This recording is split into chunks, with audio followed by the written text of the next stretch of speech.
That made my laser technician cancel all my future appointments. I'd been going to the same medical spa for about 5 years getting different treatments done. My laser technician, Natalie, was always super professional and had done everything from my spider veins to old acne scars. Your skin always responds so well to treatment, she'd always tell me. But this time I wanted to remove a birthmark on my ribcage. I went in that Tuesday morning and showed her the dark brown patch about the size of a quarter. Natalie nodded and said, "Simple removal. I've done thousands of these." She got the laser settings ready and started marking the area with a white pencil. Everything seemed normal at first. She was talking about this new laser technology they'd gotten and asking about my summer plans and all that usual spa talk. The cooling gel felt nice on my skin. About 10 days later, though, something looked off during the healing. I was checking it in the bathroom mirror and the birthmark was there, but it looked different, like the shape had changed slightly. I went back to the spa that Friday afternoon and showed Natalie. She looked at it for maybe 5 seconds and then grabbed her magnifying lamp. Her forehead wrinkled up and she kept moving the lamp closer and further away, staring at my ribcage. "Let me get you on the table under better light," she said, and her voice sounded confused. She took photos from every angle and kept comparing them to the before pictures on her tablet. She measured it 3 times with her little ruler, and then just stood there shaking her head. The birthmark had moved about an inch lower and changed from round to oval shaped. It wasn't fading or scarring, but had actually relocated on my skin. Natalie stepped back from the table and asked, "Have you ever had any skin conditions or unusual healing?"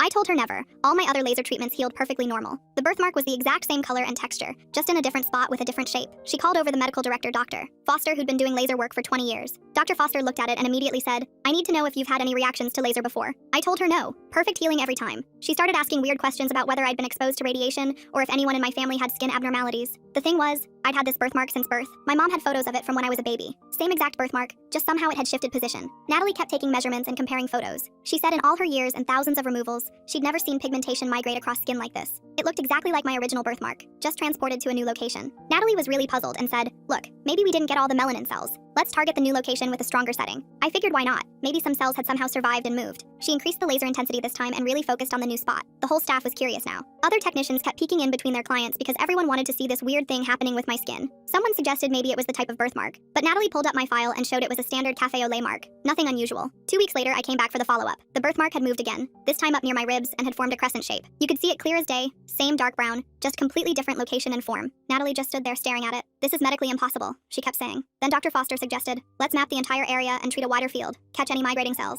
She said it was a technique for stubborn melasma. We tried that next. Natalie treated my entire side from armpit to hip, making sure to cover any possible path the birthmark could take. I was sure this would work. But when I came back 3 weeks later, the birthmark had appeared on my back, right behind where it originally was. The shape was now perfectly star-like with 5 distinct points. Natalie took photos to send to a dermatology conference she knew. Nobody had heard of anything like it. A skin pathologist friend of Dr. Foster's came to examine it. She studied it for a while and finally said, "The melanocyte distribution is definitely atypical, but I can't explain the migration pattern." She wanted to do a biopsy, but I declined. At this point, Natalie refused to continue. "I don't want to chase this around your body without understanding what's happening," she said. She refunded my entire treatment package. Dr. Foster documented everything for a medical journal. 4 different laser specialists had examined it, but nobody could explain it. I left that spa knowing it would never stop moving. Yesterday morning, it was on my collarbone. This morning, nowhere. I'm still searching.